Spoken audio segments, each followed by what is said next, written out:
Começamos a gravação, pode continuar o trabalho. Então tá, primeiramente um bom dia a todos, gostaria de agradecer aos organizadores do evento, a CAPES, que mantém a minha bolsa de pesquisa. Esse trabalho que eu vou apresentar aqui, ele faz parte de uma pesquisa que está em andamento para minha dissertação, ele é uma pequena parte do meu primeiro capítulo que está sendo preparado para minha qualificação, que deve ocorrer agora no final de agosto. Então, algo que ainda eu estou tateando um pouco, então aqui já peço um pouco de desculpa se as coisas não estão bem fechadas aqui, e é uma pequena parte, o que a gente pode conseguir em 15 minutos, porque é um capítulo extenso esse.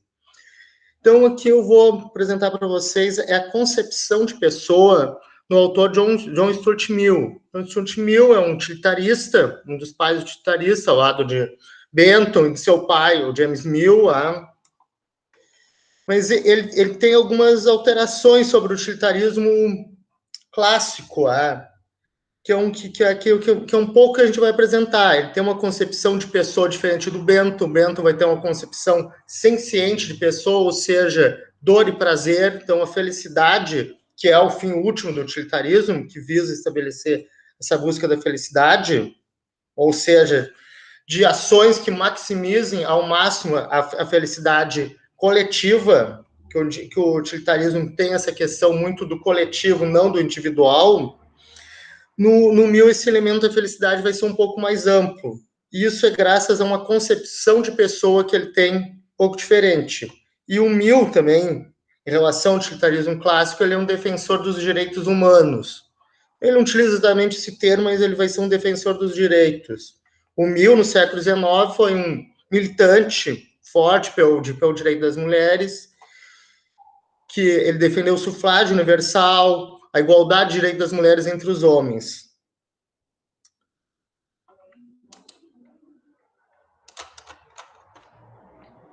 Aqui o meu nome, do meu orientador. Em resumo, o que vai ser apresentado hoje é a concepção de pessoa, que é o suporte que assenta o princípio de utilidade, a relação entre o natural e o artificial na ideia de ser humano de Mill, a visão miliana da psicologia moral humana e a necessidade de um sentimento natural como suporte da utilidade. Os princípios da psicologia moral miliana são o suporte da sua doutrina utilitarista, que são... Mill chama esses aspectos das leis gerais da constituição emocional humana, a taxonomia de prazeres, dignidade humana, sociabilidade, individualidade e o princípio aristotélico. Segundo Mill, a semelhança das outras capacidades adquiridas acima indicadas, as que eu indiquei agora há pouco, a faculdade moral, embora não faça parte da nossa natureza, é um desenvolvimento natural dela, tal como elas. É capaz de brotar espontaneamente num grau reduzido e, se for cultivada, pode atingir um elevado nível de desenvolvimento. Ou seja, o Mill ele não vai defender um naturalismo, como John Locke ou outros autores, que a gente vai ter direitos naturais, vamos ter umas capacidades fortes naturais. Essas faculdades morais, para o Mill, a gente vai adquirir pela educação, pela prática. Mas, evidentemente, o Mill vai dizer que é necessário que tenha um suporte emocional, uma base. O ser humano tem que ter uma base natural para que dê suporte a determinadas doutrinas morais. Aqui uma questão de características da natureza em geral. Segundo Mill, o desejo de castigar uma pessoa que causou danos a um indivíduo é um desenvolvimento espontâneo de dois sentimentos, ambos naturais no grau mais elevado, que são ou se assemelham a instintos. O impulso de autodefesa e o sentimento de simpatia. Para o Mill, isso vai ser comum a todos os animais, humanos ou não humanos. A peculiaridade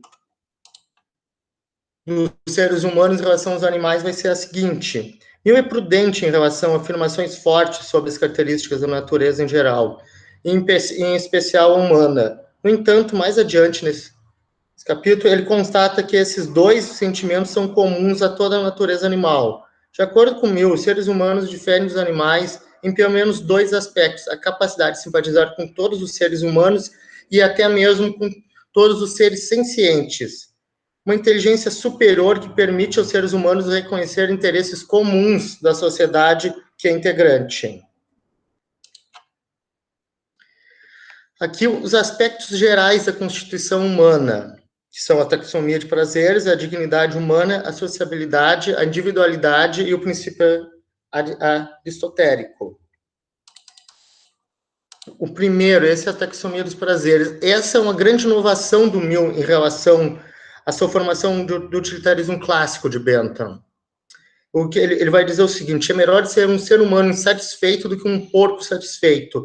É melhor ser um Sócrates insatisfeito do que um tolo satisfeito.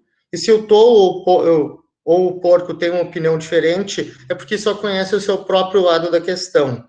A outra parte da comparação, ambos os lados. A outra parte da comparação conhece ambos os lados. O que o Mill aqui ele vai estabelecer é uma hierarquia entre os prazeres, onde ele vai dar um privilégio aos prazeres do intelecto, da razão, que ele vai chamar de prazeres superiores. Então, uma crítica que o utilitarismo sofria muito até então era que os prazeres, essa quantidade, como medir esses prazeres? Então, daqui a pouco, um prazer vulgar, um prazer que a gente pode alcançar de uma forma simplesmente do corpo, banal, o excesso de álcool que dá prazer. Então, como que a gente vai medir? Então, o Mill ele vai estabelecer uma hierarquia de prazeres superiores, prazeres que contribuem para o desenvolvimento do homem. Vou um pouco adiante, senão hoje eu vou ficar somente nessa parte. Então, esse princípio vai se ligar ao princípio de dignidade humana também, do Mill. O princípio da dignidade humana, para Mill, é o que distancia as pessoas de uma vida entregue aos prazeres inferiores. Isso é uma vida animalesca. Então, esse princípio de dignidade ele vai servir como bússola nessa questão da hierarquia dos prazeres. Então, o ser humano ele vai procurar, pela sua questão, esse impulso de dignidade, essa base humana da busca da dignidade, ele vai buscar prazeres que vão enfatizar, que vão levar ao desenvolvimento, que não viola o seu autorrespeito consigo mesmo. Por exemplo, aqueles que se entregam ao vício do álcool ou que comem em excesso. Entretanto, o senso de dignidade parece se manifestar na maioria das pessoas. O que seria, então, a dignidade humana para Mill? A ideia de dignidade humana, em Mill, é exposta no parágrafo 6º, segundo capítulo do utilitarismo, que é um dos principais ensaios do Mill. A dignidade é composta por orgulho, amor à liberdade, independência pessoal, o amor ao poder ou amor à excitação. Para que fica bem claro que o Mill fala da maioria das pessoas. Evidentemente, nem todas as vezes tem isso mais desenvolvido, mais aflorado. Mas para o Mill parece que isso aqui é uma garantia das pessoas, a maioria da humanidade, não se entregar a prazeres inferiores. Que seria esse seu orgulho, esse amor à liberdade, independência pessoal e um amor ao poder ou amor à excitação. Ou seja, a gente vai buscar prazeres que vão validar o nosso autorrespeito. A ideia de sociabilidade, ou seja, o desejo de estar em união com os outros, segundo Mill. Aqui seria esse desejo, esse impulso da gente viver em tribos, pensando um pouquinho na teoria da evolução, em questões mais arcaicas. Há um impulso, parece natural, há um desejo, uma base sentimental que é emocional, que a gente busca cooperar, que a gente não é um ser isolado. Evidentemente, o Aristóteles já vai falar desse desejo, mas ele vai falar no sentido ontológico, aqui a gente não está colocando dessa forma. É um princípio poderoso na natureza humana, sendo, felizmente, um dos que tende a tornar-se mais fortes, mesmo em uma expressa incultação influenciada pelos avanços da civilização, uma citação do Mill. Esse é o viés da natureza humana mais importante, por não depender de um cultivo natural. Para se desenvolver, torna-se mais forte, e por esse motivo constitui no principal ponto de apoio do princípio utilitarista. A força do desejo de estar em união com os outros não depende dos avanços da civilização. Entretanto, os avanços civilizatórios contribuem de forma significativa para o fortalecimento desse desejo na humanidade. Não podemos esquecer que Mill viveu no século XIX, um momento de consolidação de avanços do ideário liberal na Europa, ou seja, do reconhecimento da liberdade e da igualdade de direitos entre os homens. Logo, os avanços que Mill menciona são aqueles que caminham para uma construção de arranjos institucionais que contribuam para o estabelecimento de uma sociedade de iguais. De acordo com Mill, a sociedade entre iguais só pode existir sob a noção de que os interesses de todos devem ser considerados da mesma maneira. Mas como é que ele vai conciliar essa ideia dessa cooperação, dessa sociabilidade, essa questão mais coletiva com a ideia da individualidade, que é um ponto fraco dos utilitaristas, qual o Bentham é criticado, e até hoje algumas críticas ao utilitarismo. Mill, como um utilitarista liberal, busca consolidar e equacionar essa ideia da liberdade individual com esse bem comum, com esse estado de bem-estar social. A individualidade, para Mill, os avanços da civilização contribuem para o equilíbrio entre a individualidade e a sociabilidade, ou seja, que entre a ideia do bem individual e do bem coletivo. Como podemos observar nessas passagens do parágrafo 10 do utilitarismo, as pessoas familiarizadas com o fato de cooperarem com os outros e de proporem a si próprias o interesse coletivo e não individual como objetivo, pelo menos não passageiro das suas ações. Sobre a conduta do indivíduo, quando diz respeito somente a si mesmo, sua independência é de direito absoluta, sobre si mesmo, sobre seu corpo e mente, o indivíduo é soberano. Para mim, os homens devem ser livres para agir de acordo com suas opiniões, para pô-las em práticas em suas vidas, sem impedimentos físicos ou morais por parte de seus semelhantes, desde que o façam por sua própria conta ou risco. Evidentemente, eu sou livre para fazer qualquer coisa, mas desde que eu assuma a minha responsabilidade, as consequências desse ato. E também a liberdade vai ser a questão de não causar danos a terceiros. Se o meu ato causar dano a terceiros, aí o Estado tem um poder de limitação, o Estado e a sociedade. Então, a limitação da liberdade para o Mill é eu assumir a conta e o risco, a responsabilidade pelo meu ato e não causar danos ao terceiro. Aí que é a ideia de individualidade. O princípio aristotélico. Esse é um termo que o Rawls vai colocar na obra Uma Teoria da Justiça, evidentemente inspirada nas ideias de Aristóteles. Mas Aristóteles não fala propriamente dito de um princípio, quando ele trabalha a ideia das virtudes na Ética Nicômaco. É definido por Rawls da seguinte forma: permanecendo constante às demais condições, os seres humanos desfrutam do exercício de suas capacidades realizadas, suas capacidades inatas ou adquiridas. E esse desfrute aumenta quanto mais a capacidade se realiza, ou quanto maior for a complexidade. Isso aí é Rawls, Uma Teoria da Justiça.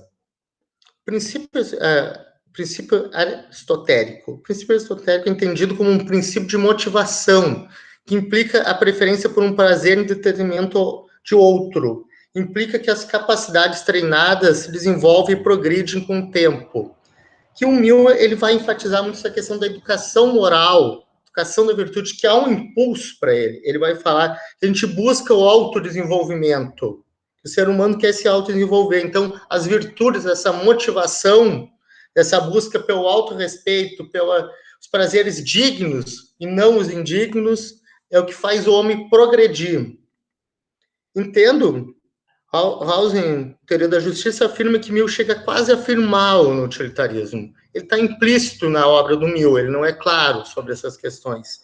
Entendo que esse princípio está implícito na obra de Mill, concebendo a existência desse princípio como uma das leis da constituição emocional dos homens. O funcionamento das leis do hedonismo qualitativo e da ideia de dignidade em sua relação com os modos de existência nos ficam mais claro. Rawls afirma que Mill quase o afirma no 8º parágrafo do 2º capítulo do utilitarismo. Acredito que ele aparece no argumento da prova da utilidade. Mill, no 5º parágrafo do 4º capítulo do utilitarismo, diz: defende não só que a virtude deve ser desejada, mas também que deve ser desejada desinteressadamente por si mesmo. O Mill, ele vai entender a felicidade, essa busca pelo bem-estar social e comum, que essa felicidade ela não é incorporada somente pela ausência de dor e a busca do prazer. Ela vai ter elementos de virtude. É no sentido amplo, ele chega a chamar, que é a ideia de instituições que possibilitem a liberdade individual para o progresso humano individual e coletivo.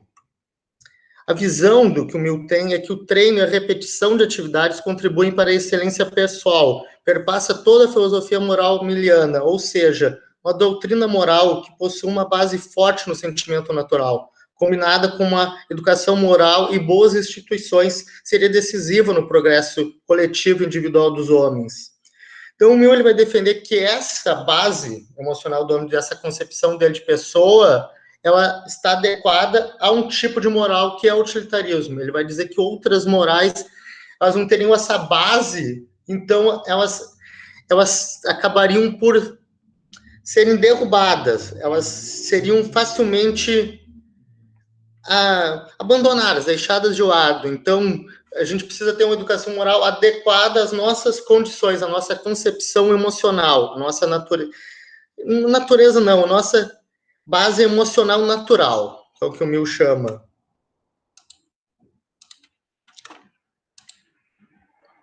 Não sei se já estou no tempo.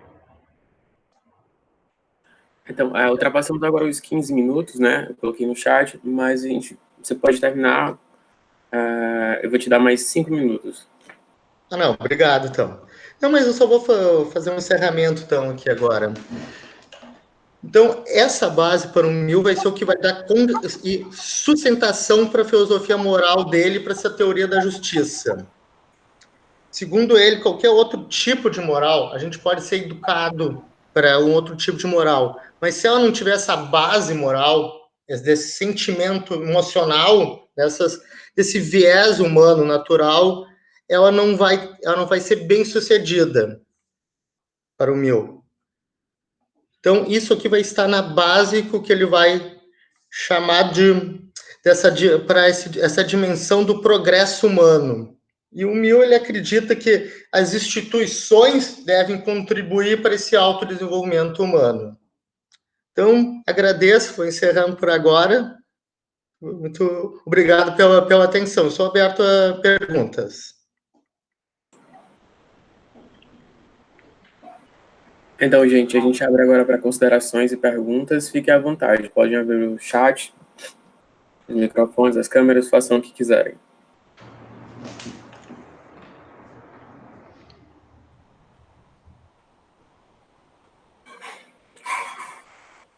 Eu acho que não haverá mais perguntas ou considerações, né? Acho que o povo está meio com sono, hoje é sábado. Essa questão virtual deixa as pessoas um pouco tímidas também. Eu vou parar por aqui a gravação. Então tá, obrigado pela oportunidade de participar do evento.